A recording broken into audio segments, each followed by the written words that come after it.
Voilà une petite vidéo qui va concerner donc le transport de chaleur. Transport de chaleur, ça va être assez simple comme vidéo parce que je suis obligé de passer par là parce que bon, comme je vais faire intervenir des sources de chaleur et des systèmes isolés, qu'est-ce qui sera perméable à la chaleur, qu'est-ce qui devra être isolé, voilà, dans les échanges, il faut bien, s'il faut apporter de l'énergie, il faut que cette énergie, cet apport d'énergie passe. Voilà. Mais quand on fait une étude, il se peut que cette chaleur ne doit pas s'échanger avec d'autres milieux. Voilà. Donc à un moment donné, il doit laisser passer, mais à un autre moment, il doit être isolant. Donc à un moment donné, il doit être conducteur, et à un autre moment, il doit être isolant. Alors on va justement, là, le but de la vidéo, comme je suis en train de voir un petit peu le domaine de la calorimétrie, il faut définir un petit peu ces choses-là qui permettent, à un moment donné, j'ai besoin de faire passer de la chaleur dans un système, et d'un autre côté, je ne veux pas que ce système fournisse la chaleur ailleurs. Voilà. Donc c'est comment cloisonner un apport de chaleur qui pourrait s'introduire, mais le cloisonner pour ne pas qu'il s'échappe. Voilà. Dans le cadre d'une étude. Donc c'est pour ça que je fais référence au niveau, je vais faire référence au niveau de parois en ce qui concerne les transferts de chaleur ou si vous voulez transport de chaleur. C'est comme la chaleur, est-ce qu'on en veut ou est-ce qu'on n'en veut pas? Bon, s'il fait trop chaud chez vous, vous voulez évacuer cette chaleur. Voilà, c'est malheureux à dire, mais c'est de la chaleur que vous pouvez utiliser pour faire certaines choses. Voilà, on pourrait prendre des tuyauteries et, bon, je sais pas moi, renvoyer vers une serre ou quelque chose comme ça, ou je ne sais pas. Bon, il y a énormément d'énergie perdue dans l'environnement, ça c'est sûr et certain. Bon, maintenant, on pourrait utiliser ces énergies pour beaucoup de choses. Mais bon, il s'avère que quand vous avez chaud, vous ouvrez la porte, vous évacuez la chaleur. Quand vous avez froid, vous ramenez de la chaleur. Bon, une fois vous avez besoin de chaleur, une fois vous n'avez pas besoin. Voilà, une fois vous avez besoin, c'est suivant vos désiderata, vos envies, vos satisfactions. À un moment donné, la chaleur, vous voulez vous en évacuer, euh, vous voulez l'évacuer, vous faites en sorte d'ouvrir les fenêtres, d'ouvrir, je sais pas moi, tout ce qui semble bon à pouvoir évacuer la chaleur. Maintenant, si vous avez un système d'air conditionné, vous mettez l'air conditionné, bon, il va porter de l'air frais. Voilà. Et il va faire un cyclage, voilà, avec une aération et un apport d'air frais en reprenant bien sûr de l'air vicié. Voilà, on aurait un pompage d'air vicié et on ramènerait de l'air propre, notamment avec de l'air frais. Voilà, donc en fait, parfois on a besoin de chaleur, parfois on n'a pas besoin de chaleur. Voilà. Le plus simple, la plus simple des manières pour faire évacuer sa chaleur, c'est d'ouvrir les fenêtres. Vous êtes dans une voiture, vous ouvrez les fenêtres. Vous êtes dans un habitat, vous ouvrez les fenêtres. C'est ce qui semble le plus simple pour évacuer, je veux dire, une forme de chaleur, mais aussi les odeurs. Parce que quand il y a des odeurs, bon, quand il y a de la chaleur, bon, les gens, s'il y a beaucoup de personnes, il y aura des personnes qui vont transpirer et on va voir ressortir voilà, leur effet colorifique et leurs vêtements qui vont prendre qui vont faire, on aura voilà, des vêtements qui vont commencer à sentir, on aura des odeurs, un ensemble d'odeurs qui va rejaillir au sein d'un établissement, au sein voilà, d'un environnement. Et donc, il s'avère qu'on va évacuer en même temps la chaleur et les odeurs issues voilà, de cette chaleur. Voilà, les conséquences de la chaleur qui va provoquer, je veux dire, voilà, des personnes qui vont commencer à transpirer, donc ils vont faire ressortir une certaine odeur, mais s'il n'y a qu'une personne, c'est pas grave, mais s'il y en a plusieurs, quoi qu'il y a des personnes qui transpirent beaucoup plus que d'autres, où ça sent beaucoup plus que d'autres. Voilà, et maintenant, prendre un bain en plein milieu de journée, bon, on peut le faire, mais maintenant, les gens ne vont pas prendre 10 bains à chaque fois qu'ils transpirent. Donc ils attendent la fin de la journée pour prendre un bain pour évacuer cette odeur. Alors, donc, ce que je veux dire par là, parfois on a besoin de chaleur, parfois on n'a pas besoin de chaleur. Euh, il s'avère que la chaleur, bon, si vous êtes dans un désert, bon, on peut prendre la chaleur pour transformer en énergie, en une autre forme d'énergie, et l'utiliser. Voilà, mais généralement, quand il fait trop chaud dans un désert, bon, on ne pense pas à prendre cette énergie pour l'utiliser, mais qu'est-ce qu'on va faire? Ben, on va penser plutôt se mettre à l'abri pour justement échapper à cette chaleur. Donc vous voyez que bon, l'être humain, comment il se comporte vis-à-vis de la chaleur, il a un comportement, on va dire, un comportement psychologique vis-à-vis de la chaleur qui l'entoure. Voilà. Alors ça peut même créer voilà, des disputes. Hein. Pourquoi? Parce que si une personne qui veut désire ouvrir une fenêtre et qu'une autre n'est pas d'accord qu'elle a froid, bon, chacun n'a pas la même perception du chaud et du froid. Une personne bon, qui possède peut-être plus de graisse, bon, d'autant plus chaud qu'une personne qui est, on va dire, un peu plus mince, et voilà, qui a moins de graisse et bon, qui a froid. Et à ce moment-là, qu'est-ce qui se passe? Ben, la personne qui a chaud voudra peut-être ouvrir la fenêtre, et alors que l'autre personne bon, qui a froid ne voudra pas. Et ça peut créer des zizanies et donc des disputes, rien que parce que en fait la chaleur est une source voilà, de disputes. On se dispute pour de la chaleur, pour évacuer cette chaleur. Il y en a un qui veut l'évacuer, l'autre ne veut pas. Donc voilà, ça peut avoir des comportements psychologiques, voilà, au sein de groupes, au sein voilà, de la société. Dans un établissement scolaire, dans un bureau, ou peu importe, dans une entreprise, peu importe, ça peut créer, je veux dire, des soucis. Rien que la chaleur peut créer elle-même des soucis d'une personne à l'autre. Bon, ceci étant dit, donc le transfert ou le transport de chaleur, ben, je vais en parler parce que il va de soi que je vais apporter je vais parler assez souvent de, voilà, de systèmes pour lesquels on a un apport de chaleur.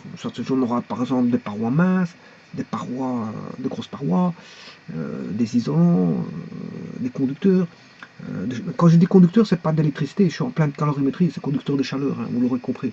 On peut avoir des isolants calorifiques, comme on peut avoir des conducteurs calorifiques. Alors on peut avoir des bons conducteurs de chaleur. Hein. Par exemple, les métaux sont des bons conducteurs aussi bien d'électricité que de chaleur.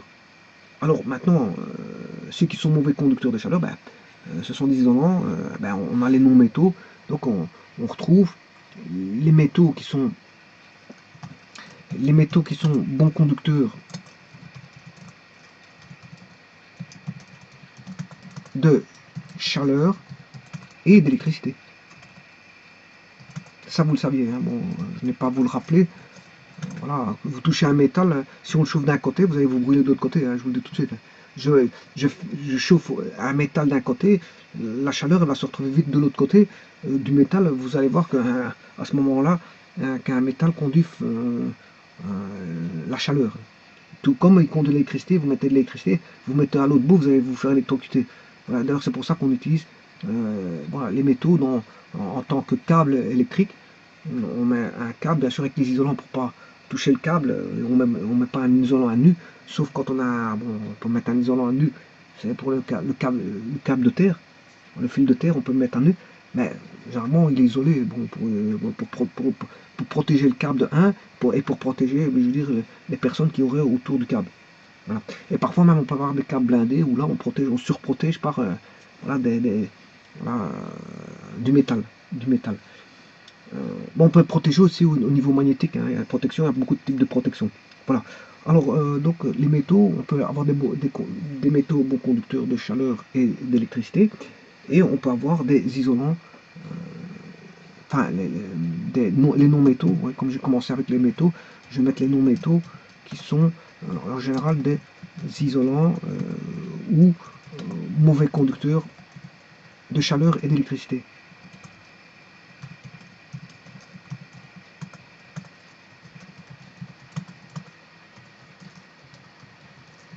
Bon, bah ici, je m'en fous du concept d'électricité parce que je ne suis pas en électricité. Je suis dans un concept de calorimétrie. Donc, ce qui m'intéresse ici, c'est que les métaux sont des bons conducteurs de chaleur et que les non-métaux sont des isolants. Bon, il n'y a pas que les non-métaux qui sont des isolants. Il y a aussi des corps composés. Des corps composés qui peuvent être des isolants, des isolants de chaleur.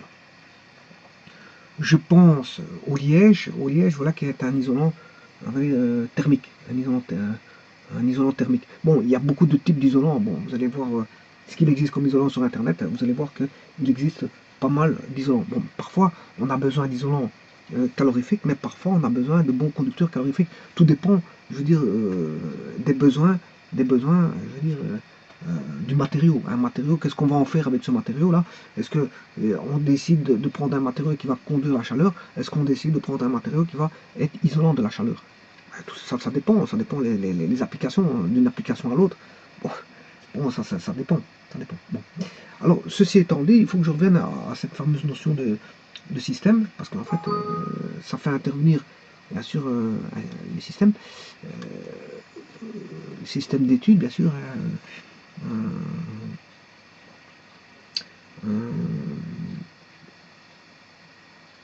Donc, je vous rappelle qu'un système, j'ai déjà suffisamment parlé de système, mais c'est la partie d'univers au sein de laquelle s'effectue une transformation étudiée. Donc, on oppose, si vous voulez, la définition du système à celle de l'environnement ou d'un milieu extérieur. Voilà. On désire par exemple se protéger de la chaleur par rapport à l'environnement extérieur ou par rapport au milieu extérieur, ou on désire communiquer une source de chaleur de l'environnement ou du milieu extérieur. Donc voilà, le système, il y a le système qui est la partie étudiée et il y a le milieu extérieur qui est tout ce qui n'est pas système. Il y a le système et le non-système. Donc ce qui est milieu extérieur et ce qui est environnement, c'est-à-dire c'est tout le reste de l'univers avec lequel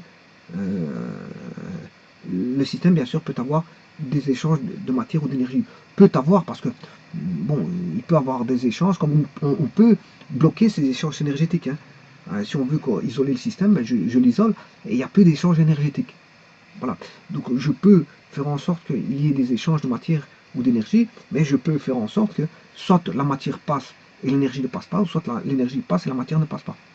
Voilà. Ou si je veux aussi, il n'y a aucune matière qui passe et aucune énergie. Bon, bien sûr, vous comprendrez que c'est pas possible d'isoler complètement et qu'il y a toujours des échanges de matière et d'énergie, donc en fait on ne s'est pas isolé à 100%. Bon. Alors, et là vient les définitions qu'un système peut être ouvert, fermé ou isolé. Voilà, et si je prends par exemple un système ouvert, je définirai ici ce qu'est un système ouvert. Tout ça, ce sont des notions de thermodynamique, je vous le dis tout de suite. Hein, voilà, un système ouvert, parce que déjà la notion de système, c'est en gros, parce qu'il est utilisé dans d'autres domaines aussi, le système, en mécanique notamment. Mais si on veut étudier les énergies, ben, rien de tel que de placer, de faire appel à ce qu'on appelle la notion de système, c'est la partie où va s'effectuer l'observation. Donc un système ouvert, il peut échanger avec l'extérieur de la matière et de l'énergie. Donc ça veut dire le système ouvert, voilà, je vais mettre un système ouvert, ça veut dire qu'il peut communiquer avec le monde extérieur. Bon, le rond c'est le milieu, c'est le système. Hein. D'ailleurs, maintenant vous commencez à comprendre que ceci, je veux plus mettre, je peux mettre 6, hein, 6 bon, voilà, système. Voilà, vous avez le monde extérieur, voilà, M que j'appelle ME, ou l'environnement qui est, voilà. Et alors bon, il va échanger quoi avec le milieu extérieur, deux choses. Bon, échanger, ça veut dire soit le système va fournir, ou soit le système va recevoir. Voilà. Soit le système va fournir,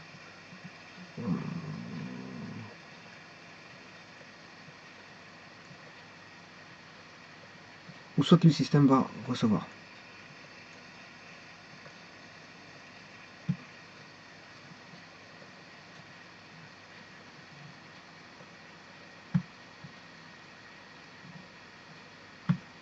Voilà, alors, échanger quoi? Ben, de la matière ou ici de l'énergie. Bon. Alors le système ouvert permet ça, un échange matière-énergie. Voilà. Donc bah, quand je dis matière-énergie, chaleur, travail, ça peut être un travail mécanique, un travail électrique, un rayonnement, voilà. Je peux prendre des exemples. Hein. On a par exemple un feu de bois, un réacteur ouvert, à l'air libre bien sûr, et non isolé thermiquement bien sûr. Voilà. Donc ça c'est un système ouvert. Bon, un système fermé, maintenant si je définis le système fermé,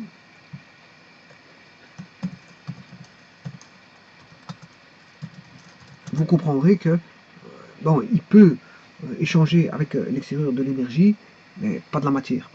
Donc ça veut dire que là, un système fermé n'échange pas de la matière. Mais on peut, voilà, il peut échanger de l'énergie. Par exemple, un frigo, hein, c'est un frigo. Mais il n'y a pas de matière qui circule, mais l'énergie, il y a un échange énergétique. D'accord. Le circuit de fluide, bon, d'un réfrigérateur, on passe, c'est un fluide parce qu'il passe liquide. Voilà, il est liquide. Il faut commencer par quelque chose. Je vais commencer par. Bon, si je pars du compresseur, il est. Avant le compresseur, il est gaz, basse pression, parce que le compresseur il va justement comprimer. Donc avant le compresseur, et ça, gaz. Je peux faire un petit dessin. Voilà. Ici, ça c'est le compresseur. Hein. Il sera gaz. Gaz. Bon, il circule dans ce sens-là le fluide. Le fluide frigorigène circule dans ce sens-là. Fluide, parce que ça aussi bien un gaz qu'un liquide. Donc voilà, j'ai le gaz basse pression ici. Gaz basse pression. Et il ne peut pas avoir de liquide. Hein. Aucune goutte de liquide. Hein. C'est pas bon pour le compresseur d'avoir. On peut avoir des coups de liquide. Je veux dire, c'est très mauvais qu'il y ait de liquide dans un compresseur. Donc en fait, il faut qu'il soit purement gaz basse pression. Bon, et en sortie, bon, comme il est comprimé, on a du gaz comprimé, c'est-à-dire qu'on a du gaz à haute pression. Gaz haute pression. Voilà. Et alors bon, il suit un cycle, hein, parce qu'après, il va repasser voilà, le fluide va redevenir non pas liquide basse pression, parce qu'il faut, avant de passer liquide liquide basse pression, il doit devenir liquide haute pression. Parce que du gaz haute pression, il faut qu'il devienne liquide basse pression. Voilà. Et donc là, on va le détendre. Donc on aura liquide haute pression. Voilà. Et puis après, il va repasser liquide basse pression. Et puis gaz basse pression. Bon, et donc dans le circuit, il y a un détendeur. Voilà, il y a un détendeur. Il y a un détendeur.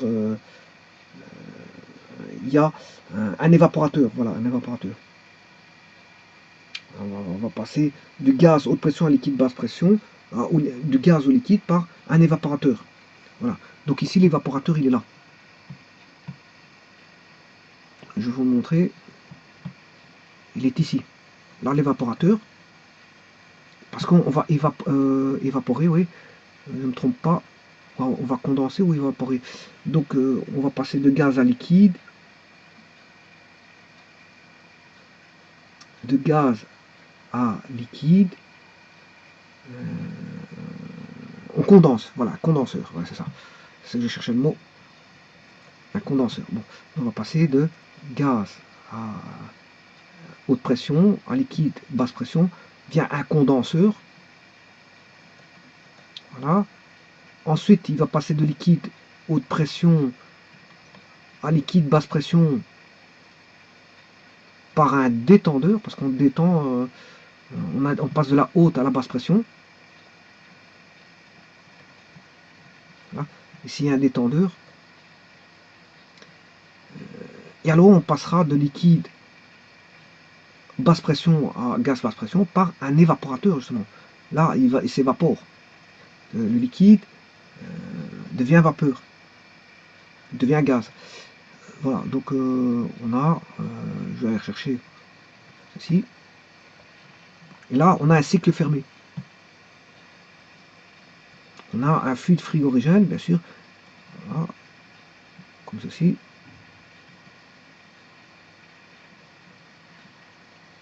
Voilà. Alors, je vais prendre ceci.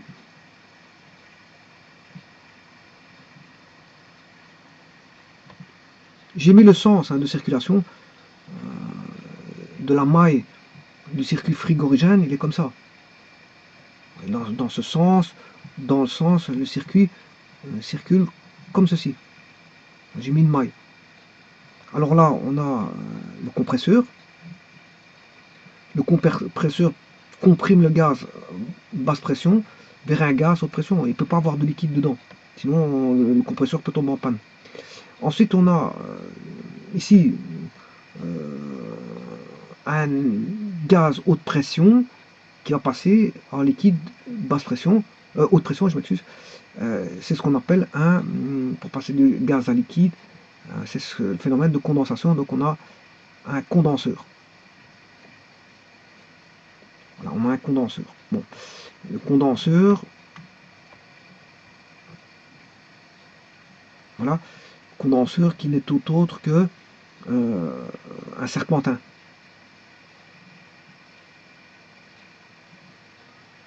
Voilà, en d'autres termes, c'est que le titre vapeur, il est mélangé. On a un titre vapeur.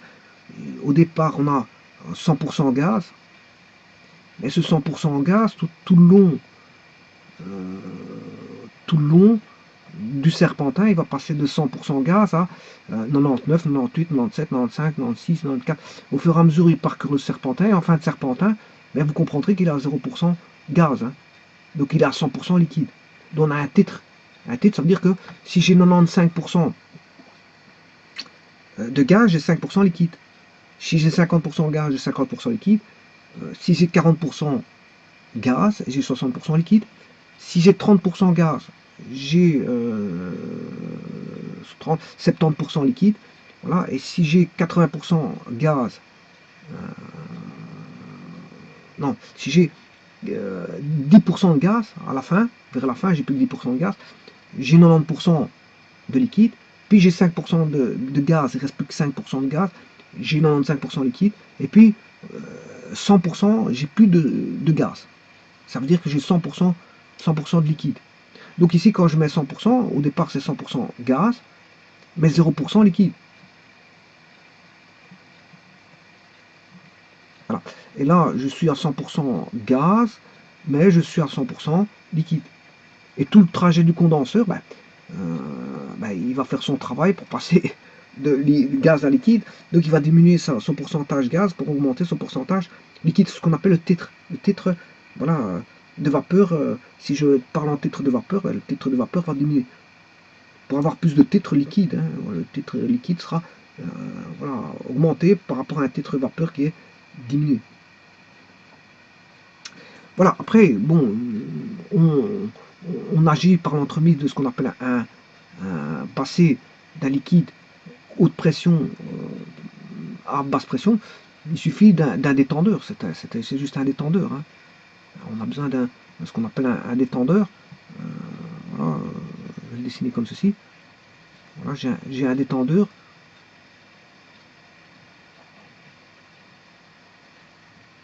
On fait chuter la pression par un élément qui est un détendeur. Et là, on passe à liquide basse pression.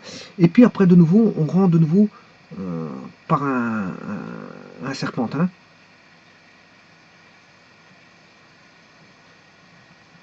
Voilà.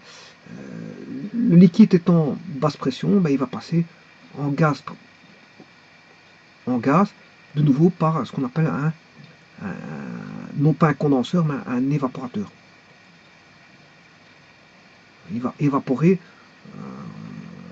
le liquide pour qu'il devienne, au fur et à mesure, bien sûr avec un titre, comme ici, hein, il y a un titre, hein, je vous explique ici, il y a un titre, il passe le titre, là, à ce moment, le titre, il est 100% liquide, hein, 100% liquide, pour diminuer ici à 0% liquide, voilà, 0%. Ce qui veut dire que le titre de vapeur va être de 0% ici en gaz, mais à 100% en finalité. Voilà. Et donc là, on a bien un système de réfrigération qui est un circuit fermé. Un circuit fermé. Voilà, donc en fait ici, on n'a pas d'échange de matière. Le tout c'est une pompe, hein, c'est juste une pompe. Il pompe de l'eau froide, enfin de la chaleur, il pompe du chaud pour le rejeter vers le milieu extérieur. Hein. Voilà, un frigo c'est juste ça. Voilà, un frigo, qu'est-ce qu'il fait? Bon, c'est un pompage quelque part. Ce que je vous ai mis là, bon, on a le comment est-ce qu'on appelle ça, Voilà, le, voilà, on a tous les serpentins qui sont derrière le frigo. Alors l'évaporateur, c'est ce qui va créer le froid. Voilà, le système froid, il est ici. Le condenseur, ben, c'est ce qu'il y a derrière le frigo où vous devez éjecter le chaud. Le chaud doit être éjecté. Et le froid, ben, vous devez... Voilà. Voilà, la création du froid, c'est fait par l'évaporateur. Parce que si vous mettez de l'éther sur votre main, vous allez avoir une sensation de froid. Donc le fait de passer sensation de froid, parce qu'on a une réaction justement qui est endothermique. Donc c'est normal.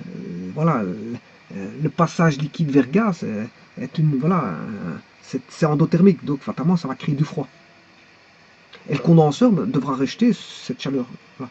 Donc en fait, voilà, donc vous avez une enceinte qui est un frigo, vous en mettez des aliments, et les aliments que vous allez mettre dedans, ben, voilà, vont être, on va pomper cette forme de chaleur, parce que endothermique, qu'est-ce que c'est qu'un système endothermique? Endothermique, ça veut dire qu'on va enlever la chaleur.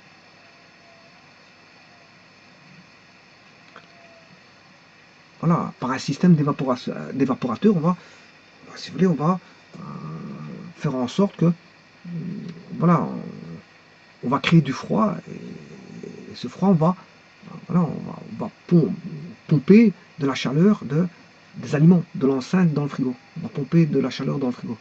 Pour bien sûr, cette chaleur qui est pompée dans le frigo va être rejetée vers l'extérieur. Hein. Voilà. Donc, tout ça pour vous dire qu'on a un système fermé. Alors que le système fermé, donc, c'est bien un échange voilà, de chaleur. Voilà, c'est un échange de chaleur. On prend du chaud d'un côté, on prend du froid, je m'excuse, on pompe du froid pour le jeter vers l'extérieur. Voilà, c'est pour ça qu'un frigo, il faut pas trop le mettre près d'un mur, parce que bon, il faut bien évacuer cette chaleur-là. Hein. Et si vous commencez à refermer un frigo sur un mur, ben, je veux dire, il va y avoir un chauffage ici, c'est pas bon pour un frigo. Voilà, donc tout ça pour vous dire quoi? Ben, pour vous dire que un système fermé, ben, un exemple, c'est de système fermé qui va échanger de la chaleur avec l'huile extérieure. Ben, un exemple, c'est le frigo. Donc il ne va pas, on va dire, échanger de la matière, mais uniquement de la chaleur.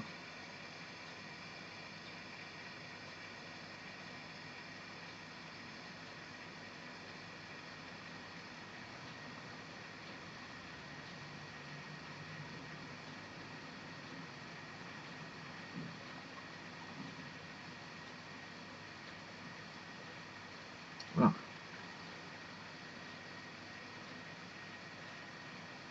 Maintenant, si je prends un compresseur en soi, qu'est-ce qu'il fait? Ben, il échange, oui, un travail mécanique, euh, un travail dû aux forces de pression, hein, dans un volume donné. Euh, alors, l'ensemble du cylindre et piston, il peut être chauffé. Je pense à une pompe, hein, une pompe de vélo aussi, que ce soit un compresseur ou une pompe de vélo, mais une pompe manuelle ou un compresseur, voilà, qu'il soit de toute sorte. Mais je veux dire, quand il y a un piston, voilà, c'est le cas d'une pompe de vélo, il y a un piston dedans. Bon, là, on a des échanges énergétiques, hein, peut-être chauffé ou refroidi,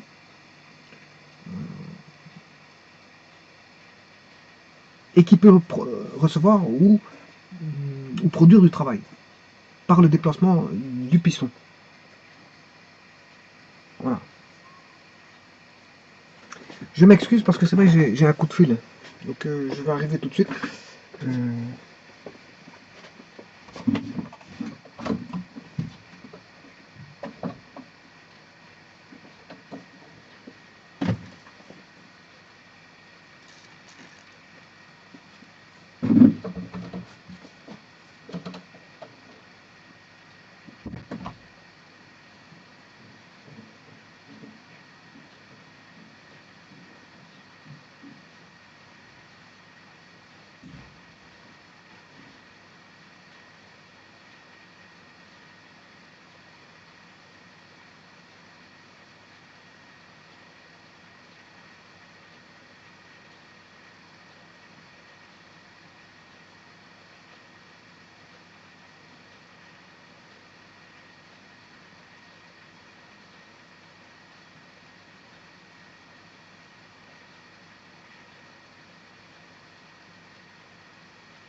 Me revoici. Je m'excuse de mon absence.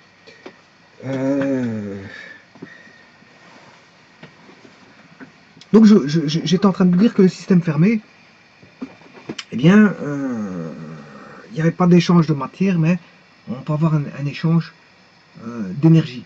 Bon, ici, c'est de la calorimétrie, donc c'est le type d'énergie qui est voilà, transformée, ce sont de l'énergie calorifique, hein, ça vous comprendrez. Bon, quand je définis les notions de système ouvert, c'est une notion fondamentale, c'est une notion, je veux dire, générale, hein, généralisée. Voilà, système ouvert, quand je vous disais, c'est l'échange avec l'extérieur de la matière et de l'énergie, c'est la matière, quelle que soit la forme d'énergie. D'ailleurs, je vous ai dit tout à l'heure, c'est chaleur, travail mécanique ou électrique, réellement, voilà c'est une formalisation, je veux dire, généralisée. Un système ouvert, c'est pour tout type d'énergie. Hein. Et un système fermé, c'est pour tout type d'énergie. Mais ici, bon, quand je suis dans un point de vue calorimétrique, c'est vrai que normalement, je dois tenir compte que de la chaleur, c'est ce que je vais faire par après. Je le ferai par après. Voilà, donc je vais définir des petites notions par rapport à bon conducteur de chaleur et mauvais conducteur de chaleur. Bon, et alors en finalité, il y a le système isolé. Le système isolé, ben, ça se comprend, ben, il n'y a pas d'échange ni de matière, ni d'énergie. Voilà, on essaie voilà, par exemple un réacteur clos, de volume invariable et isolé thermiquement, par exemple.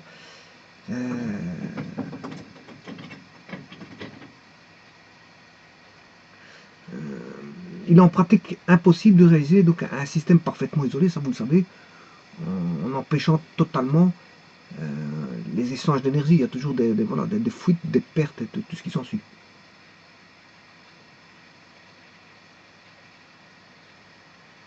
Bon, certains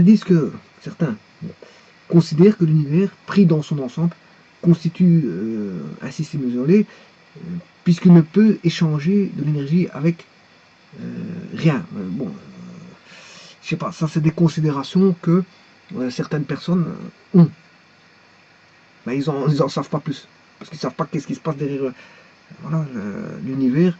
Ils n'en savent pas plus que ce que j'en sais. Donc, bon, c'est bien de dire des choses, mais ils n'ont pas des preuves, ils n'ont pas certaines preuves. Donc, il ferait mieux de ne pas dire certaines choses. Mais c'est ce que j'ai déjà entendu dire. C'est que, bon, des gens, voilà, ils considèrent, bon, il n'y a aucune preuve, mais bon, ils considèrent, selon leur desiderata, bon, que voilà, l'univers est un système isolé pour eux. Voilà, c'est une considération qui leur est propre, à proprement parler, qui leur appartiennent à proprement parler, parce que bon, moi, je ne crois pas que, je veux dire, ils en connaissent plus que ça pour avancer des choses pareilles. Voilà. Alors, qu'est-ce que je pourrais dire de plus avant de parler de parois adiabatiques et diathermanes, avant de parler de parois adiabatiques et diathermanes, donc je vous ai défini les notions de système ouvert, système fermé et système isolé. Voilà, en thermodynamique, c'est comme ça.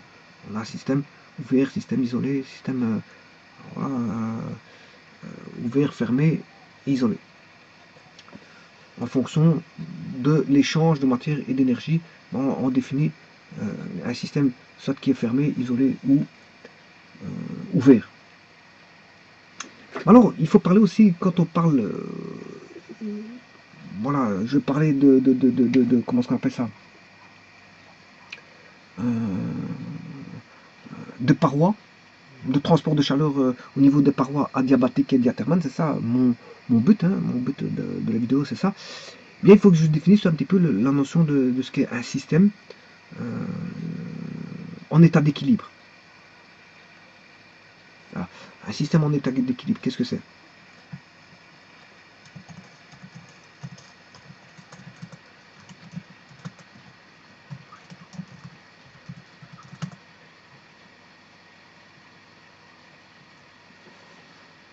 Bon, un équilibre chimique n'est pas un équilibre thermique. Un équilibre chimique n'est pas un équilibre physique. Hein. Ça n'a rien à voir. Un équilibre physique, c'est un équilibre physique. Et un équilibre thermique, chimique, c'est un équilibre chimique. Chacun a leur définition de cette notion d'équilibre. Bon, un état d'équilibre physique n'est pas un état d'équilibre chimique. Alors, en général, un état d'équilibre, c'est lorsqu'il ne se produit aucune modification à l'intérieur du système au cours du temps. Donc on n'a pas de variation. C'est-à-dire que le système, le système n'évolue pas. Le système n'évolue pas pendant, on va dire, laps de temps qu'on considère le système en état d'équilibre. Ce laps de temps-là, le système est en équilibre. Parce que le système n'évolue plus. N'évolue pas ou n'évolue plus. Il n'évolue pas ou il n'évolue plus. Parce que n'évolue plus, ça veut dire qu'il a évolué, mais que c'est fini. Par rapport à un état précédent, on considère que à cette époque-là, on a un temps T, mais il n'évolue plus par rapport à précédemment. Là, il faut mettre une échelle de temps. Hein. Voilà, je peux mettre, voilà, je mets une échelle de temps. Voilà. Là, je dis que je commence la transformation ici à un instant. C'est pas une température, attention que parfois je mets. Ici on est en calorimétrie, T c'est pour température, mais ici moi je mets T le temps. Hein. C'est le temps ici. Parce que le temps je peux l'appeler T aussi. Hein. Voilà. Un temps T1, ici un temps T2. Voilà. Ça veut dire que je fais évoluer le système à partir d'un temps T1. Ça veut dire que je lui fais subir une transformation, une réaction chimique, un chauffage, voilà, une transformation, point. Une transformation. Eh bien, si en T2, la transformation n'évolue plus, on est dans un état d'équilibre. Ça veut dire que le système avant T2, il a évolué. Le système a évolué. Voilà, le système a évolué. Mais après, ici en T2, il n'évolue plus. Il n'évolue plus. Ça veut dire que s'il n'évolue plus, c'est qu'il n'a pas évolué précédemment. Enfin, il a cessé d'évoluer. Par rapport à précédemment, il a cessé d'évoluer. Mais maintenant, un système est en état d'équilibre. Il peut ne pas évoluer. Il n'évolue pas parce qu'en fait, il reste stable.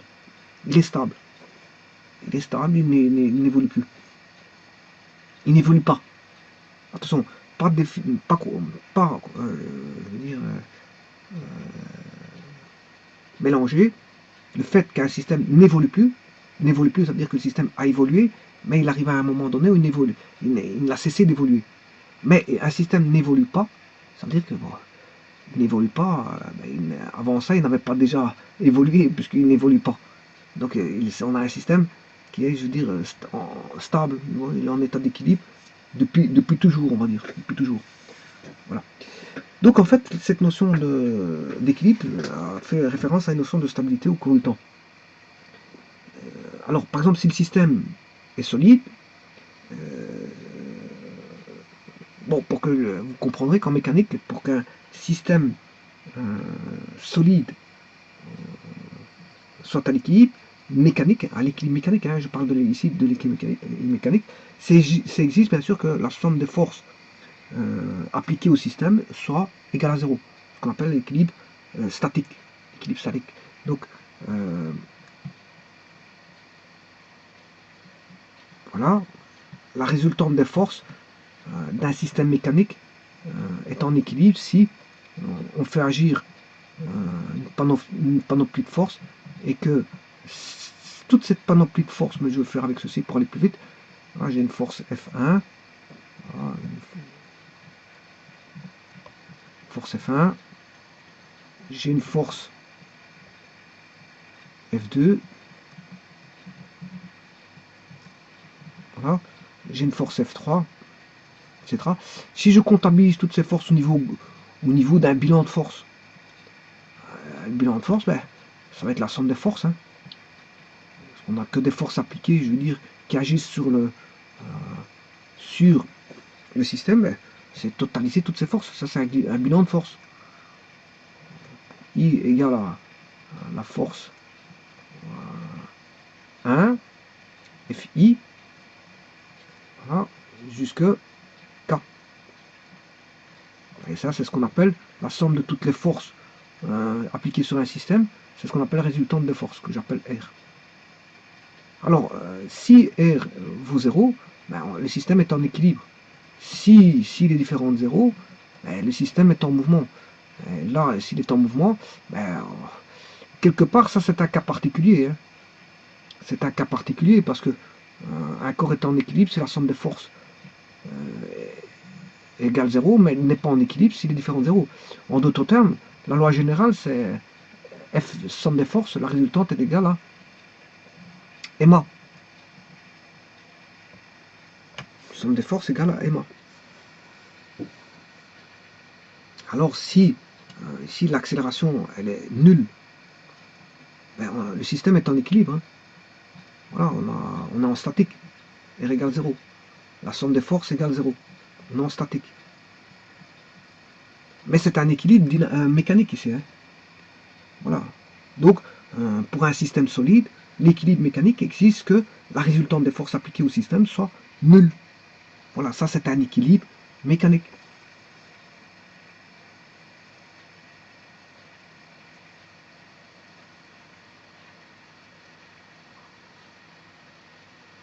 Alors, vous allez me dire, bon, c'est pour un système solide, on est d'accord.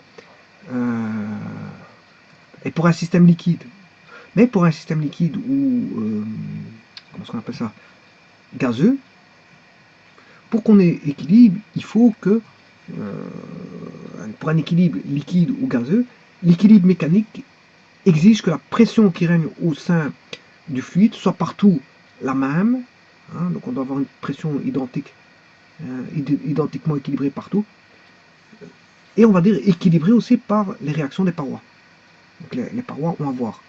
Les parois, voilà, au sein du système fluide, les parois interviennent dans le cadre d'un équilibre gazeux ou liquide.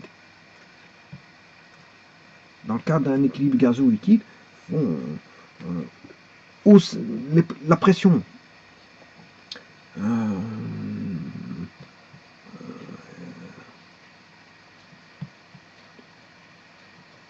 je vais prendre ceci. Voilà. Donc la pression au sein du fluide doit être la même, partout.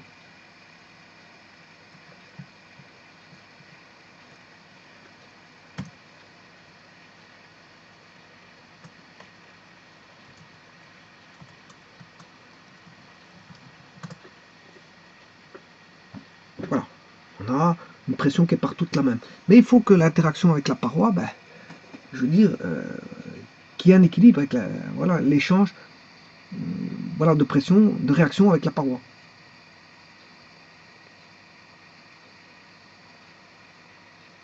Donc on doit avoir un équilibre voilà, donc, de la pression qui règne au sein du fluide qui est partout la même et en même temps équilibrée par les réactions des parois. Et là, à ce moment-là, en quelque sorte, on a une pression qui est, on va dire, constante partout. Elle est constante, elle est la même partout. Une pression qui est la même partout, partout dans tout le fluide même. On va dire que le système est en état d'équilibre.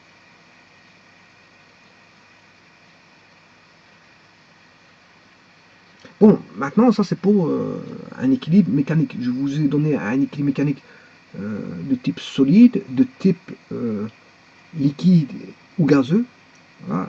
De type liquide ou gazeux, ben, il faut que la pression soit la même au sein du fluide, soit la même partout, et équilibrée bien sûr par la réaction des parois. Parce qu'ici j'ai 4 parois, hein, donc c'est des parois. Voilà, maintenant je peux parler d'équilibre thermique.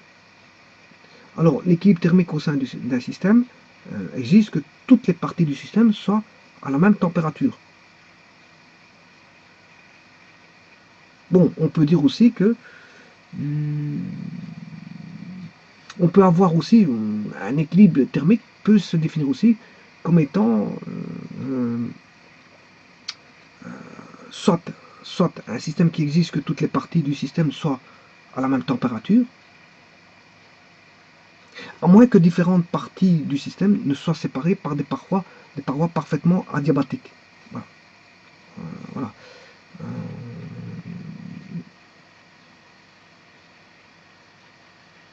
Voilà. C'est-à-dire qu'on va dire que la température est constante. La température est constante. Donc, dans un équilibre thermique exige que la température soit constante. Il n'y a pas d'évolution de la température.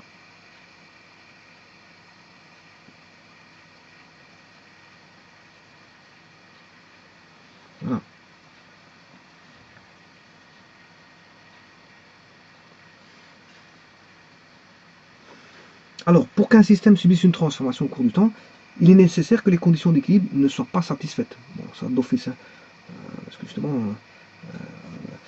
un équilibre nécessite, je veux dire, un système en état d'équilibre nécessite justement que les variables resteront, les variables que j'appelle paramètres, parce qu'en fait, une variable, ça varie. Mais un paramètre, ça peut varier, mais ça peut à un moment donné être constant. Donc, il faut que le paramètre, au moment de l'état d'équilibre, soit constant. Mais que quand il y a la transformation, mais que ce paramètre évolue. C'est-à-dire que le paramètre est variable quand on est en état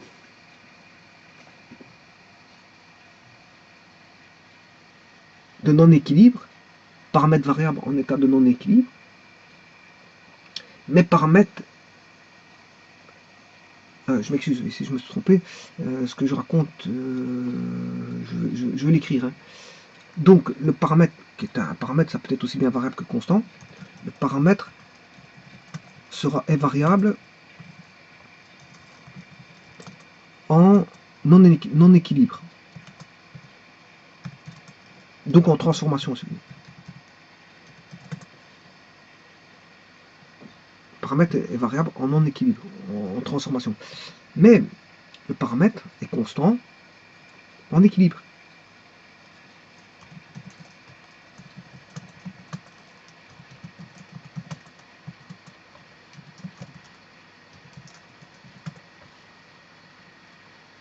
Donc vous voyez que le paramètre peut être aussi bien variable, et c'est comme ça qu'on voit l'état d'équilibre. S'il n'y a plus rien qui évolue, il n'y a pas de transformation. Donc là, on est en état d'équilibre. La transformation, c'est quand justement il y a un paramètre qui est variable. Là, on a une transformation. Voilà.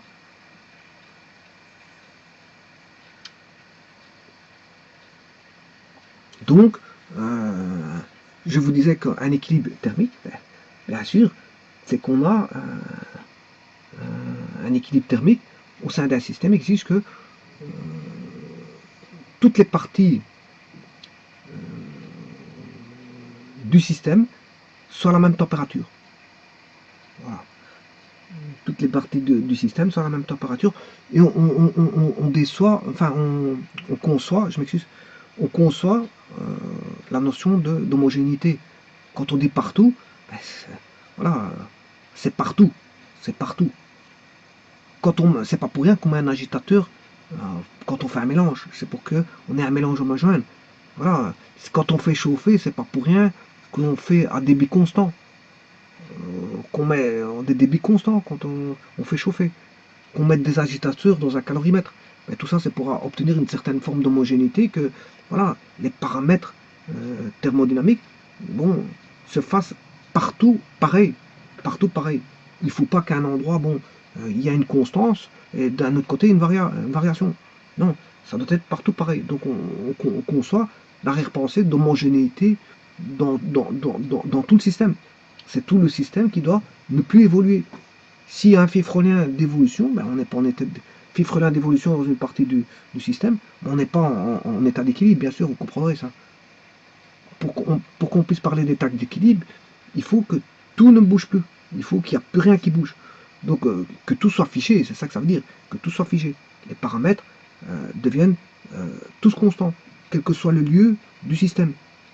Il ne faut pas qu'à un endroit, je veux dire, il y a une variation, alors que bon, la définition nécessite, je veux dire, en tout point du système, qu'il y a le paramètre qui sont constants. Bon, et alors un équilibre thermique, ça se comprend, c'est au sein d'un système, ça exige que toutes les parties du système soient à la même température, donc c'est-à-dire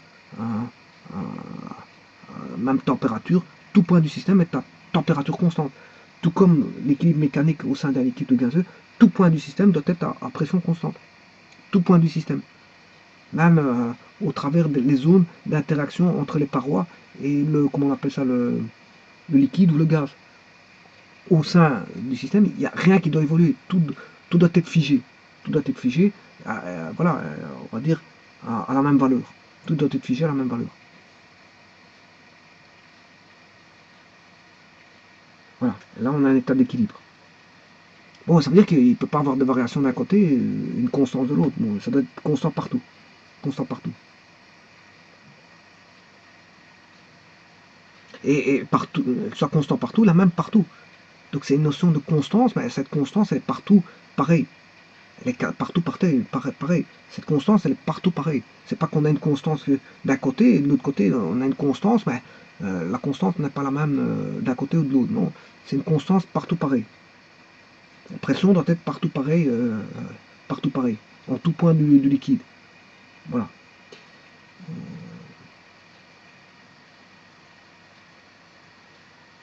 Bon, ceci, pourquoi je parle de ceci? Ben, tout simplement, c'est pour vous parler de parois adiabatiques et diathermales. Comme ici, maintenant, je reviens à, non plus, j'ai fait un petit peu de ce qu'on appelle de thermodynamique ici, parce que j'ai parlé de les énergies en général, voilà, des systèmes d'équilibre en général, voilà. Mais maintenant, je reviens à la calorimétrie, parce que c'est mon but de parler de la calorimétrie ici, de parler de ce qu'on appelle de transfert ou transport de chaleur au travers de parois spéciales, qui sont les parois adiabatiques et diathermales. Parois adiabatiques et diathermales. Voilà. Alors, quelles sont les différences entre les deux? Ben, c'est justement, elles constituent une opposition l'une par rapport à l'autre. Alors, les parois adiabatiques sont des parois imperméables à la chaleur, donc ce sont des parois isolantes, si vous voulez. Voilà, on va dire que les parois adiabatiques ne permettent pas l'échange de chaleur avec le milieu extérieur, c'est ce que ça veut dire.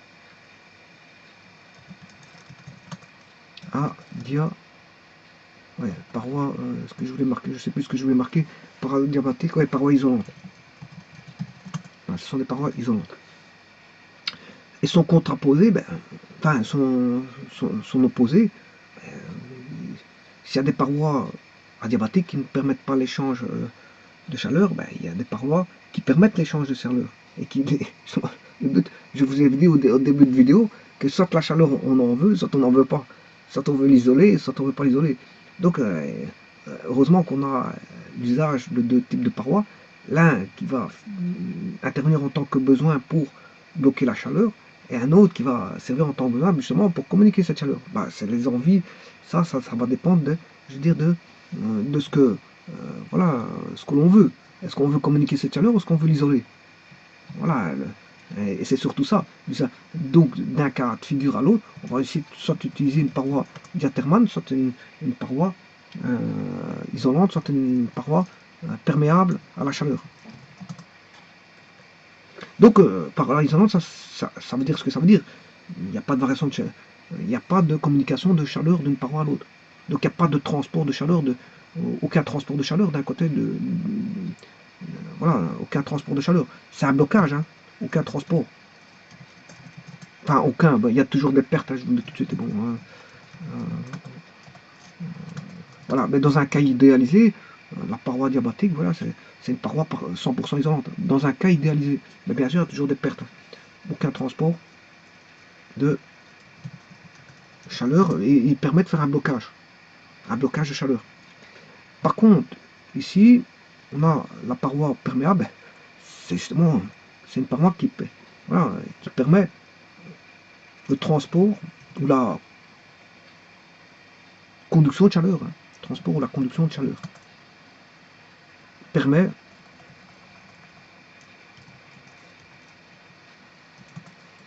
le transport ou la conduction de chaleur.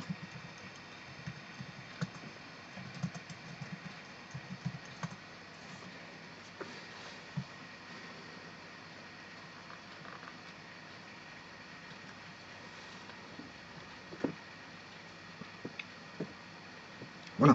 Donc, l'un s'oppose à l'autre. La paroi diathermale et la paroi adiabatique. Donc, comment on va formaliser ceci? Ben, s'il faudra mettre le dessin d'un transport, hein, une paroi, voilà, voilà, une autre paroi, pour signifier dans une forme de symbolisme la paroi adiabatique, mais elles ne permettent pas voilà,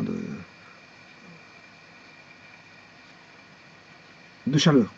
Et en fait, ça veut dire que si la chaleur arrive par exemple ici, ben, elle est bloquée. par la paroi adiabatique, donc on ne retrouve pas de chaleur de l'autre côté. Et inversement, si la chaleur arrive de l'autre côté,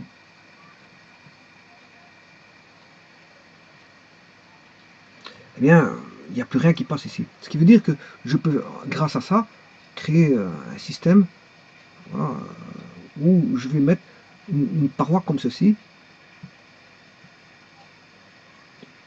Voilà, avec une fermeture ici. Voilà, une fermeture comme ceci. La fermeture, je vais mettre la fermeture ici. Voilà, alors là, si je dessine ceci,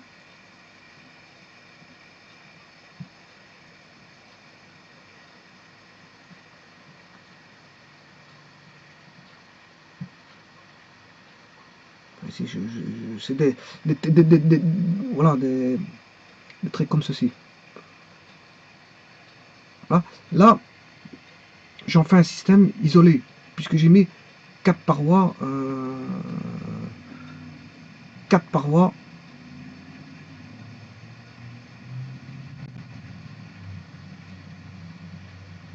isolantes. J'ai complètement isolé voilà, le système ici, l'espèce de casserole.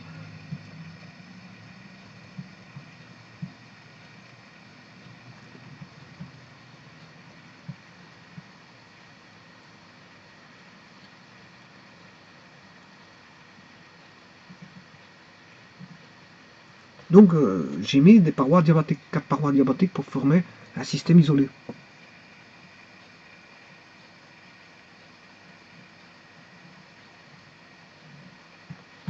J'ai mis un système isolé par quatre parois diabatiques.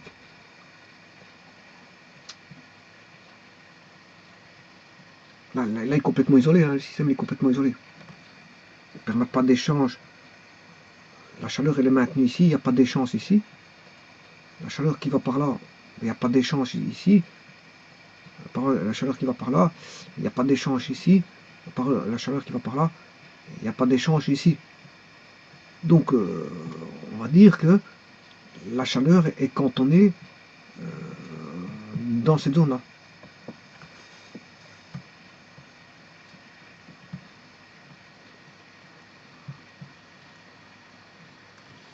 La chaleur est cantonnée, oui, dans la zone que je vous ai mis là, en rouge.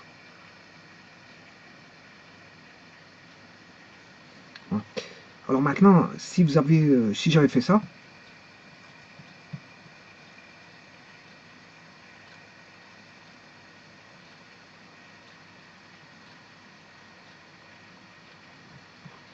je vais prendre ceci, voilà, je dessine ici, là, ça permet un échange. Ici, je peux mettre voilà, un débit, un débit ici, un apport de chaleur. Voilà, je peux faire un apport de chaleur ici. Donc la chaleur peut passer ici. Elle va aller dans l'enceinte. Donc je peux apporter de la chaleur dans l'enceinte, parce qu'ici j'ai une paroi ici diathermane, hein, dans le fond. J'ai une paroi diathermane.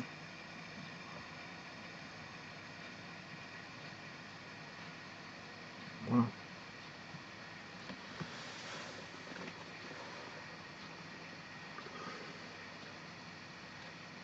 Donc vous voyez qu'il y en a un qui va bloquer la chaleur. C'est intéressant, on a besoin parfois de tels matériaux pour bloquer l'isoler, hein, la maintenir dans un... Voilà. C'est pour ça que tout à l'heure, je vous disais, je sais pas si c'est tout à l'heure que je vous ai dit tout ça ou pas, mais si vous allez vous isoler une habitation, c'est bien d'isoler. Je vais prendre voilà, une pièce d'habitation, je vais mettre une paroi ici adiabatique. Voilà. Quoique le sol, généralement quand ils font voilà, des isolants, ils mettent les isolants contre les murs. Hein. Voilà, les sols, bon, les sols, faut voir ce qu'on a en bas. On a du carrelage, avec généralement, si c'est, je sais pas c'est quelle pièce que c'est, si c'est un rez-de-chaussée, voilà, on a du béton, si on a du béton, puis on a la terre. Ben là, on a le béton, il faut voir ça, ses coefficients, je veux dire, voilà, de transfert de chaleur. Hein. Là, on a des isolants, mais ils sont jamais, voilà, ils sont jamais. Je prends une pièce, hein, c'est une pièce d'habitation. Là, on a isolé avec des isolants thermiques. Bien, ce que je vous disais, c'est que si vous, à un moment donné, vous ouvrez, là, vous ouvrez une fenêtre, qui fait chaud en été, ben, là, la chaleur va rentrer. Hein. Vous allez communiquer de la chaleur en son sein. Vous allez refermer la fenêtre ici. Bon, la fenêtre est une paroi diathermane. Hein. Voilà, elle communique la chaleur, c'est pas un isolant. Voilà. La fenêtre n'est pas un isolant. Voilà. Ou en tout cas, c'est un mauvais. Voilà, on met il faut plusieurs couches de fenêtres, ce qu'on appelle le double vitrage, triple vitrage, pour justement essayer de tenter d'avoir un isolement, parce que les fenêtres, bon, ça isole très mal. Hein. Voilà. Autant en hiver, bon, si vous avez un simple carreau, ben, le froid va passer, le froid va être fortement communiqué dans les pièces. Hein. Alors pour ça, on met du double vitrage. Encore maintenant, on en arrive à mettre du triple vitrage, de manière à justement essayer d'avoir la plus grosse épaisseur pour avoir une espèce d'imperméabilité, mais le, le verre n'a pas le coefficient d'un isolant, voilà, que pour utiliser pour spécialement isoler. Voilà, le verre n'est pas un bon isolant comme l'est certains isolants thermiques. Hein. Donc, le verre laisse passer. Donc il faut mettre plusieurs couches de verre pour essayer de limiter la perméabilité de la chaleur. Mais si vous ouvrez la fenêtre, à ce moment-là, vous allez avoir de la chaleur qui va rentrer. Là, vous êtes dans un système isolé, voilà, parce que vous avez mis des parois isolantes à certains endroits. Donc vous allez maintenir cette chaleur-là, et ça va être étouffant. C'est ce que je vous disais tout à l'heure. Hein. Voilà, ça va être étouffant, parce que vous avez mis des isolants. Donc la chaleur est conservée à l'intérieur. Est conservée à l'intérieur. Donc, si vous avez eu le malheur de laisser rentrer de la chaleur par un quelconque biais d'introduction de chaleur, ben, là, à ce moment-là, si vous avez des isolants, ben, à ce moment-là, il faut des systèmes de refroidissement, tels que des systèmes de ventilation, d'aération, d'air conditionné. Voilà, on va dire de l'air conditionné. Vous ramenez de l'air conditionné. Vous pourrez ramener purifier de l'air. Hein. En même temps, vous pourrez purifier. C'est toujours bien de purifier un système. Bon, voilà, on renouvelle l'air, pourquoi pas, c'est toujours bon. Hein. On pompe de l'air d'un côté, voilà, et on ramène de la nouvelle air. Et ça fait une circulation, une recirculation d'air, voilà, propre et frais. Voilà, mais maintenant, vous pouvez mettre un système d'air conditionné où vous ramenez du froid. Du froid.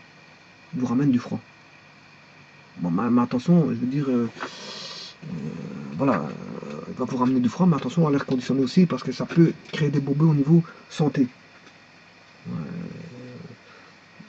Notamment si bon, les systèmes voilà, de conduite est rempli de microbes. S'il est rempli de microbes, fatalement, les poussées voilà, voilà, d'air frais vont ramener des microbes.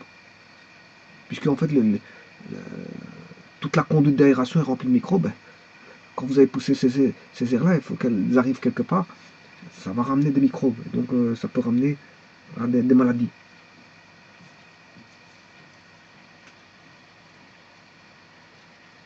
Voilà, donc on peut distinguer les parois adiabatiques et les parois diathermanes.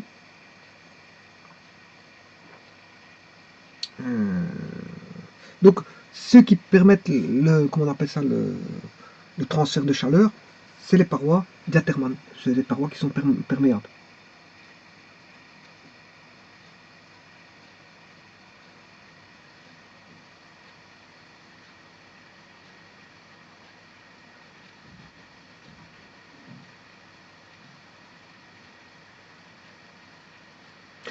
Bon, maintenant, si je cette notion-là de comment on appelle ça, de paroi, je prends la paroi d'Aterman.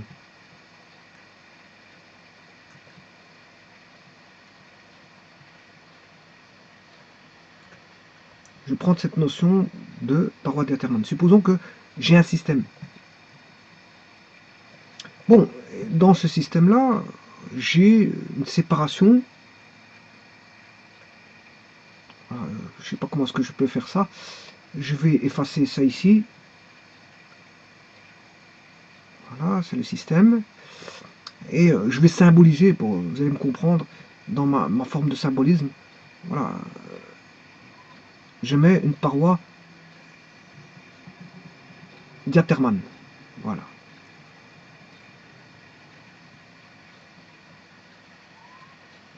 Voilà. Donc, on remarque qu'on a le système ici, c'est le système.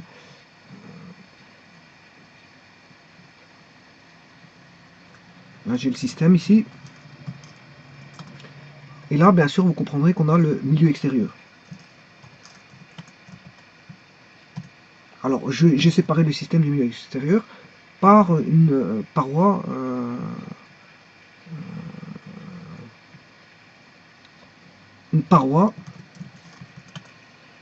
d'Aterman. Diaterman. Ce qui veut dire, ce que ça veut dire, hein, voilà, ça permet l'échange calorifique entre le milieu extérieur. Et voilà, j'ai pas mis une paroi adiabatique, hein, j'ai juste mis paroi d'Aterman, donc ça permet donc la conduction, le transport de chaleur d'un milieu à un autre. C'est-à-dire, si le système est en communication avec le milieu extérieur au travers de la paroi d'Aterman, ben, on aura un échange énergétique entre le milieu extérieur et un transfert de chaleur entre le milieu extérieur et le système, ou le système et le milieu extérieur. Et donc, à ce moment-là, quand il existe, au travers de cette paroi d'Aterman, un gradient de température, et si je vais appeler T1, T2, voilà, eh bien, d'office, il va subsister au niveau de cette différence de température T2 moins T1 ou T1 moins T2, se produit un échange de chaleur entre le milieu extérieur et si vous voulez, comment,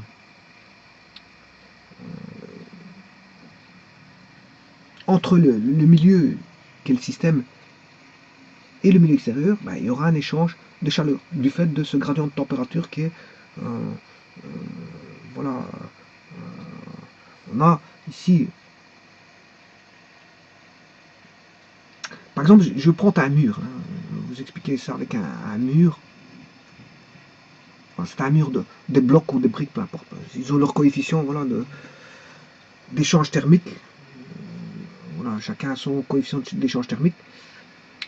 Si vous avez une température ici, T1, voilà, qui est plus haute, si c'est l'extérieur, je vais mettre l'extérieur, je vais mettre au sein de la maison, là c'est à l'intérieur de la maison, voilà, ça c'est la maison, l'intérieur de la maison. Voilà, généralement la température est plus haute, quand voilà, en hiver, la température ici, on a un gradient de température ici, on a le T1 qui est ici, et à l'intérieur il fait plus chaud qu'à l'extérieur. Voilà. Donc ici on a une variation de température ici, comme ceci. J'ai complètement raté mon coup, mais voilà, je vais recommencer ça. Je vais réeffacer aussi le T1 que j'ai mis au-dessus. Voilà, on a une différentielle de température. On a un différentiel de température. Voilà, donc là, la température T2 est beaucoup plus grande que la température T1. Et là, on a bon, l'intérieur de la maison. Ici, c'est le côté extérieur. est séparé par justement une paroi diathermante, parce que c'est pas voilà, le mur voilà, c'est une paroi diathermante, c'est pas un isolant. Le mur, c'est un isolant. C'est pourquoi on met des isolants derrière le mur. Mais justement, c'est pour essayer d'avoir la meilleure isolation possible, hein. Mais l'isolant, le mur n'est pas un bon isolant. Justement, il va laisser passer, c'est une paroi diathermante, il va laisser passer, je veux dire, une forme de chaleur. Donc vous allez chauffer à l'intérieur, vous avez qu'un mur de bloc, ben, bon, on va avoir un gradient de température par rapport à l'extérieur, donc il va échanger de la chaleur. Voilà, et la chaleur va aller du côté de température la plus chaude vers la plus froide, donc elle va s'évacuer dans le sens vers l'extérieur. Vous allez avoir des pertes calorifiques au sein de l'habitation. Voilà. Maintenant, on a l'effet inverse, hein. Si vous êtes en été, alors là on a l'extérieur, là on a l'intérieur de l'habitation. Ouais, ici quand j'ai mis maison, j'aurais dû mettre intérieur, hein. Je sais pas pourquoi j'ai mis extérieur, j'ai mis maison, c'est l'intérieur de la maison, hein. Bon, j'aurais dû appeler ça intérieur. Je vais marquer ici. Voilà, on a l'extérieur. Voilà, là on a de nouveau les blocs de l'habitation. Ça c'est les blocs, hein. Voilà. Alors ici la température extérieure, supposons qu'on est en été, il fait plus chaud, et qu'à l'intérieur il fait plus bas. Voilà. T1 comme c'est, T1 à l'intérieur qui fait plus bas qu'à l'extérieur. Là en ce moment-là, comme la température est plus haute du côté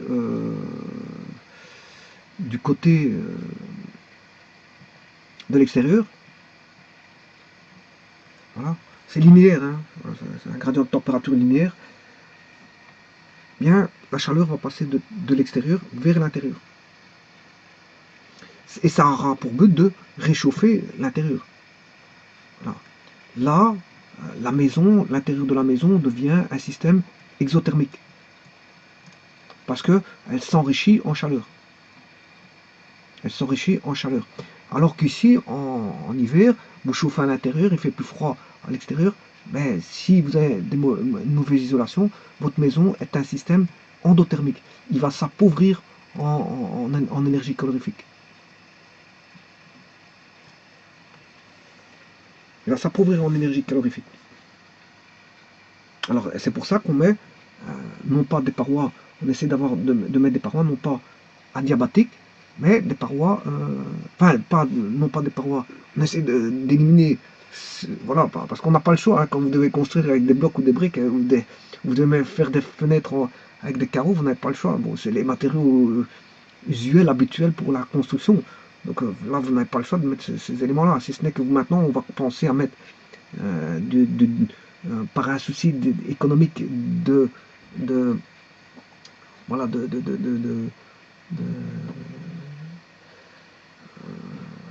économique et écologique, c'est ça que je veux dire, économique et écologique, pour éviter l'impact sur voilà, du CO2 dans l'atmosphère, ben, on essaie de minimiser, je veux dire, voilà, l'impact du CO2, la quantité d'impact du CO2 dans l'atmosphère.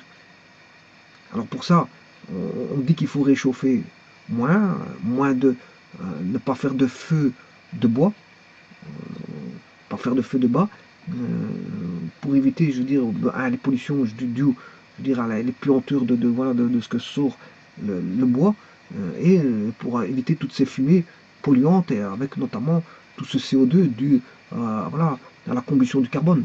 Va ramener du CO2. Tout ce qui est carbone, charbon, bois, voilà, tout ce qui est pollution, je veux dire, voilà, tout ce qui est voilà, combustion au carbone va ramener du CO2. C plus O2 donne du CO2. C plus O2 donne du CO2. Donc tout ce que vous avez chauffé qui contient du carbone, tout ce qui est voilà, diesel, diesel qui contient du carbone, voilà, du charbon, du bois, tout ce que je ne sais quoi, voilà, je m'excuse, tout je ne sais quoi, voilà, le gaz, etc., contient du carbone. Donc tout ce carbone-là, C plus O2, ça fait CO2. Et encore, parfois, il y a des particules lourdes. Par exemple, le mazout, le diesel, c'est des particules lourdes, hein, par rapport à l'essence. Donc en plus de ça, on a voilà, les particules lourdes qui sont plus polluantes que les particules plus légères d'essence. Donc là, par un souci de, voilà, d'écologie, on va vous dire, bon, de produire moins de CO2, et donc d'essayer de pratiquer, je veux dire, moins de chauffage intensif, mais d'isoler au maximum les habitations pour, je veux dire, faire en sorte qu'on ait un souci d'écologie. Parce que si une maison pollue, qui ramène un petit peu de CO2, c'est pas grave. Mais c'est la somme de toutes ces quantités ces quantités de CO2 d'une population qui serait très grande, beaucoup de population qui circule en voiture, beaucoup de population qui fait chauffer au feu de bois, ou au feu de charbon, au feu de mazout, ou peu importe, au feu de ce que vous voulez, qui ramène du CO2. Toutes ces populations qui roulent en voiture, avec d'innombrables voitures, des millions de voitures, hein, parce qu'il y a une population à 40 millions, des pays à 40 millions d'habitants, des pays à 100 millions d'habitants, des pays à 1,4 milliard d'habitants, tels que la Chine ou l'Inde. L'Inde possède une innombrable population, ben, ils ont intérêt, eux, tout comme la Chine et d'autres pays qui font 300 millions d'habitants, je pense aux États-Unis, la Russie, etc., ben, ils ont intérêt, je veux dire, parce que 300 millions, ça va court, mais c'est quand même beaucoup. 300 millions, c'est beaucoup. 360 millions, c'est beaucoup d'habitants. Voilà, mais c'est beaucoup. 220 millions, c'est beaucoup. Là, Japon, Chine, enfin Japon et Russie, c'est beaucoup. Voilà, quand vous avez 220 millions de voitures qui roulent, quoique la Russie, c'est immense comme pays, donc ça se répercute sur une grande densité sur une grande surface, enfin sur un grand volume, hein, ça se répercute sur un grand volume voilà, de pays. Par contre, un petit pays qui possède une grande population, ben, si vous avez 40 millions dans un petit pays, ou qui vivent tous sur le, voilà, aux abords voilà, d'une même région, 40 millions ou 50 millions ou 60 millions sur les abords d'une même région, ben, s'ils sont cantonnés dans une zone, ben, la pollution est énorme. Hein. Donc l'effet d'impact est moins si la population est petite sur un grand territoire. Voilà, donc il y aura moins de voitures dans une zone géographique plus vaste, moins de voitures. Il y aura moins de gens qui chaufferont, puisqu'il y a moins de population dans une zone géographique où on aura une pollution plus basse. Donc le taux de pollution va dépendre bien sûr de l'activité de la population, et plus l'activité de la population va dans le sens de l'augmentation de la pollution, ben, si chacun pollue à sa manière, ben, la totalité des personnes qui pollueront ben, auront un impact fortement écologique au niveau voilà, de l'environnement. Alors pour ça, qu'est-ce qu'on demande? On demande bon, que on isole au maximum pour éviter justement de chauffer, de créer ces fameuses pollutions au CO2. Alors pour ça, qu'est-ce qu'on va faire? On va mettre des parois, non pas diathermales, parce que les parois diathermales, c'est justement le carreau. Ben, il est simple vitrage, il est le diathermale. Les doubles vitrages, il a un peu moins de diathermale. Les triples vitrages, il a encore un peu moins de diathermale. Voilà. Donc, et ce diathermale-là de X vitrage, on va vers le sens de la paroi adiabatique. Hein. C'est pour rajouter voilà, des couches comme ça, qui sont chacune de moins en moins diathermales. En finalité, ben, vous allez finir par avoir une couche complète qui est, on va dire, adiabatique. Quoi qu'on les change, il ne sera jamais, je veux dire, à 100% isolé. On aura rarement un isolement parfait, on aura toujours des pertes. Et les pertes peuvent provenir de partout, hein. Elles peuvent provenir voilà, au niveau des contacts, des surfaces. Elles peuvent provenir au niveau d'un matériau en construction où la matière est peut-être poreuse, la matière est peut-être, je veux dire, il y a là on a des jonctions qui sont faites. Au niveau des jonctions, ben, fatalement on aura des pertes. Si vous avez par exemple deux isolants, vous devez les mettre l'un dans l'autre, ben, tout ce qui est, on va dire ce qu'on appelle, je ne sais plus comment on appelle ça, voilà, vous passez d'un matériau à l'autre, fatalement vous avez des pertes. Hein. Vous aurez des gradients de température, donc des pertes. Donc même qu'il est bien bon isolant, ben, voilà, vous avez, je ne sais plus comment on appelle ça le mot je ne l'ai pas en tête ici, voilà. vous avez voilà, deux matériaux, sont tous les deux isolants, mais malgré tout, c'est parce qu'en fait, vous rompez l'homogénéité du matériau. On passe d'un matériau à l'autre. Et en plus de ça, ils ne sont pas uniformes. Ils ne sont pas uniformes. Ils sont voilà, en deux parties. En deux parties que vous venez racoler. Donc fatalement, là, à ce niveau-là, vous aurez des pertes calorifiques. Je reviens plus sur le mot, hein. Enfin bref, c'est pas grave. Euh,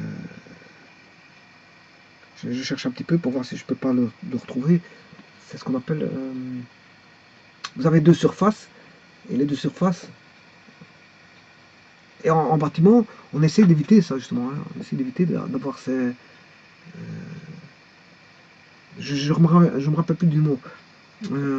C'est le. On aura des gradients de température, oui. On aura des pertes de chaleur, oui. On aura. Je sais pas. Je sais plus. Je me rappelle plus du mot. Voilà. Mais enfin, bref. Ici, en bâtiment, vous allez faire quoi? Ben, vous allez ce qu'on appelle mettre des parois adiabatiques en isolant. En isolant, vous allez mettre des isolants.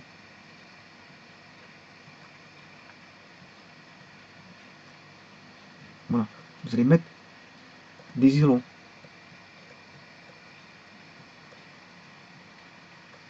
Bien sûr, là, vous avez le bloc, isolant. Et après, bon, bien sûr, vous avez votre brique si vous mettez des briques.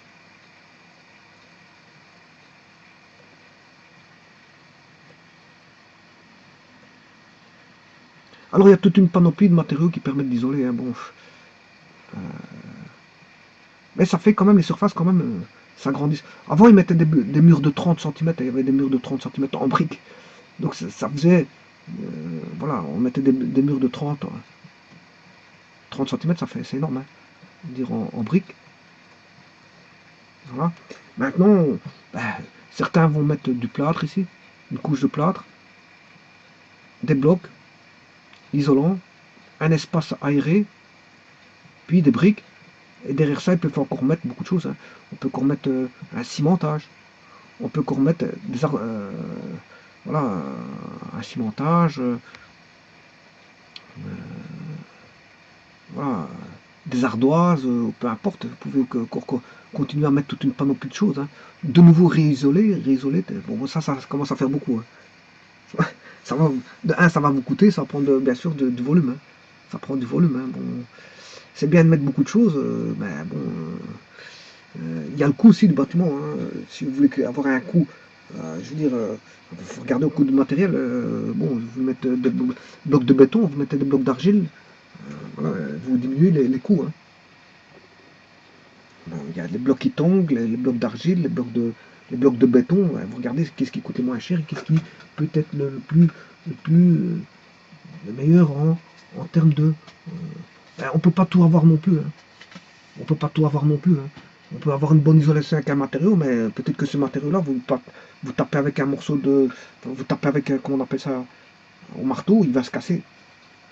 Alors qu'un autre, bon, il isole moins, mais vous tapez au marteau, au moins il aura une certaine résistance.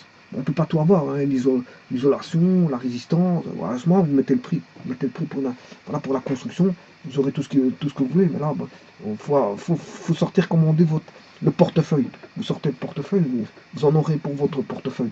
Ça, il n'y a pas de problème pour ça. Vous pouvez avoir tout. Hein. La sécurité, tout ce qui est tout automatique dans l'habitation, la sécurité, l'automatisme. C'est-à-dire l'automatisme, ouais. Vous faites un cri d'oiseau, ben vous avez toutes les lampes qui s'allument, c'est ce qu'on appelle comment est-ce qu'on appelle ça, la domotique. Hein. La domotique, hein. Bon, vous pouvez tout avoir. Hein. Je sais pas moi, vous faites un cri d'oiseau, vous avez toutes les lampes qui s'allument.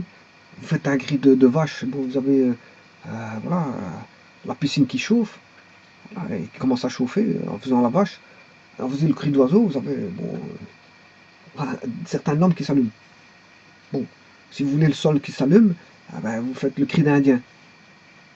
Voilà. En fonction de certains cris, ben, vous allez allumer voilà, l'allée derrière chez vous. Vous allumez l'allée derrière chez vous avec un cri d'Indien, un cri de vache. Bon, vous faites chauffer la piscine. Ben voilà, avec certains cris, c'est ce qu'on appelle la domotique. Vous pouvez avoir tout ce que vous voulez, il n'y a pas de problème. Mais il faut avancer, je veux dire, faut avancer, avoir les moyens. Bon, vous voulez la sécurité, il n'y a pas de problème, hein, une sécurité totale, bon, faut mettre les moyens. Vous voulez, je veux dire, une maison qui est, je veux dire, la plus résistante possible, ben, vous mettez les moyens. Si vous voulez une maison la plus isolée possible, vous mettez les moyens. Voilà. Si vous voulez voilà, prendre de l'énergie de l'extérieur par différentes manières, ben vous mettez les moyens. Vous mettez une turbine, avec, si vous êtes près d'un ruisseau, une turbine, pour autant que vous faites les demandes et que vous avez comment on appelle ça, les autorisations, ben vous faites ce que vous voulez, il n'y a pas de problème. Quand vous avancez et que vous avez les autorisations, ben, si elles sont accordées, tant mieux pour vous. Donc vous pouvez faire tout ce que vous voulez. Mais le tout ce que vous voulez, c'est en fonction, bien sûr, de votre portefeuille. Votre portefeuille. En fonction de vos moyens, ben, vous allez faire en sorte d'avoir une maison la plus, on va dire, la plus écologique possible, la plus sécurisée possible, la plus coucounée possible, etc., etc. Voilà, ceci étant dit,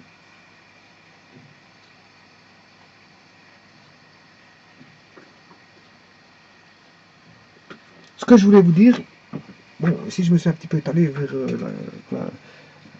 les habitations, mais ce que je veux dire, lorsque le système est séparé du milieu extérieur par des parois diathermantes donc, permettant le transfert de chaleur, et lorsqu'il existe une différence de température, il se produit, si vous voulez, un échange de chaleur entre le milieu et le système extérieur qui a pour effet d'atténuer cette différence de température et qui entraîne des effets on peut avoir de la dilatation, de la compression, des changements d'état au sein du système.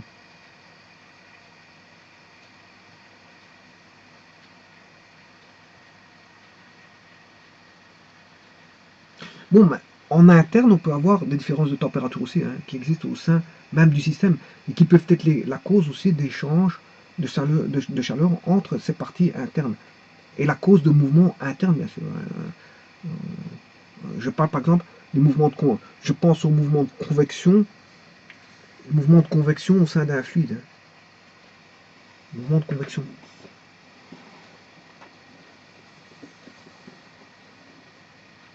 Bon, la chaleur peut se transmettre de plusieurs manières, hein, par conduction, par contact, ça se conduit par contact, par convection, et par rayonnement. Donc on a trois possibilités, donc, je veux dire, conduction, convection et rayonnement. La chaleur peut être transportée, conduite de ces manières-là, par ces trois manières-là. Mais je reviens plus sur le mot que je recherchais tout à l'heure. Quand on a une surface comme ceci, là, on a ce qu'on appelle, je ne sais plus le mot. Je reviendrai, je remettrai si je le retrouve, je remettrai en remarque.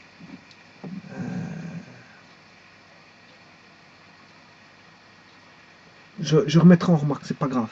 Pas grave. Ça me revient pas. Voilà, je vous remercie beaucoup.